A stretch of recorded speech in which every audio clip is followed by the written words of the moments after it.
Kaya naman kita, bawal yun. Okay, lahat po, lahat.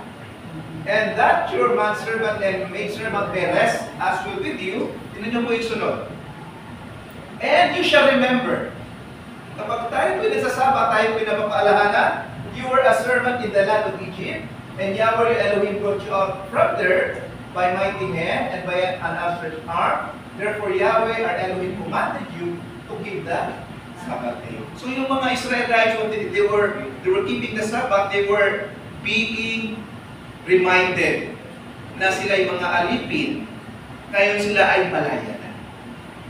Tayo, when we are keeping the Sabbath, we are reminded that we were once alipin ng kasalanan. We are slaves of sin. But we are now free. We are now delivered from being slaves of sin. Kaya yung kinakanta po natin kanina, malaya, malaya, malaya, malaya. Yun na po yun. We are slaves, formerly slaves. We are now free from sin. Okay, kaya napakaganda po nitong pag-keep po natin ng Sabbath. Kasi even our Father Himself, He blessed the Sabbath, He rested the Sabbath, and He set apart the Sabbath. Dito mga kapatid, sabi po ng mga tao, ito pong kautusan ng Sabbath ay sa panahon lamang ni Moses. Hindi po ito totoo. Kung atin po binasa kanina, sa umpisa pa lamang, may Sabbath. Because our Father rested on the Sabbath, He blessed the Sabbath, and He sanctified the Sabbath. It is already a law. Kung atin po babasahin dito po sa Genesis chapter 26, verse 4 to 5, ito po ay kay Abraham. Tingnan niyo po kay Abraham, sabi nila, panahon to ni Abraham, wala pa itong kautusan. Tingnan niyo po mga kapatid, sa verse 4, and I will make your descendants multiply as the stars of heaven, and I will give to your descendants all these lands, and in your seed all the nations of the earth shall be blessed, because Abraham obeyed me, my voice, and kept my charge, my commandments, my statutes, and my laws. So meron na pong kautusan mo. Alam na po yan ng mga tao. Alam po ni Abraham yan. At nung sa panahon ni Moses, ito po ay itinuro ulit ng mga tao. Ni Moses sa mga tao kasi nakalimutan na rin.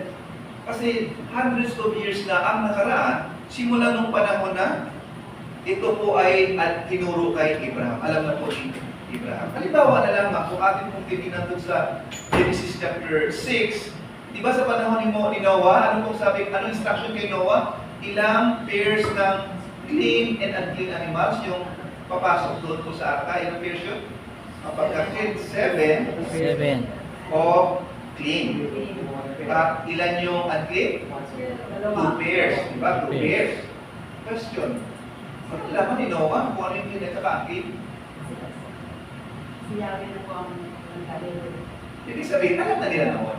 Alam na nila noon kung ano yung clean and unclean. Ibig sabihin, nandun na po yung kanyang commandments. Nandun na yung commandments. So kung alam po nila yung clean and unclean food, alam na nila yung Sabbath. Nandun na po yun, naturo na po sa kanila. Sa panahon ni Moses, ito ay isinulat na. Isinulat na to sa panahon ni Moses. Kasi yung mga tao, di ba naging alipin sila sa Egypto for more than 400 years. Kaya kailangan ito i-introduce ulit sa mga tao. Yung mga tao kasi siyempre, pagiging alipin, hindi naman sila makasabi ng, oy, Sabbath ngayon, ayaw namin magtrabaho. Hindi pwede kasi alipin nga kayo. Nung sila nakaalis na, yun, sila po ay nakapag-keep na ng Sabbath. Kaya kung inyo po matatandaan, sabi ni Moses, nung siya po ay papaalisin niya mga tao sa Egypto, ano pong sabi niya sa kay Pharaoh? Para kami po ay magkaroon po ng festivities. Okay? Para ma-observe namin yung mga feast. Kaya kami aalis po dito. Okay, so ibig sabihin, may idea na sila tungkol po sa feast. So dito po sa Exodus, sa panahon po ni Moses, ito po ay reiterated. Sa panahon ni Moses, kaya sabi niya po dito, remember the Sabbath by keeping it holy.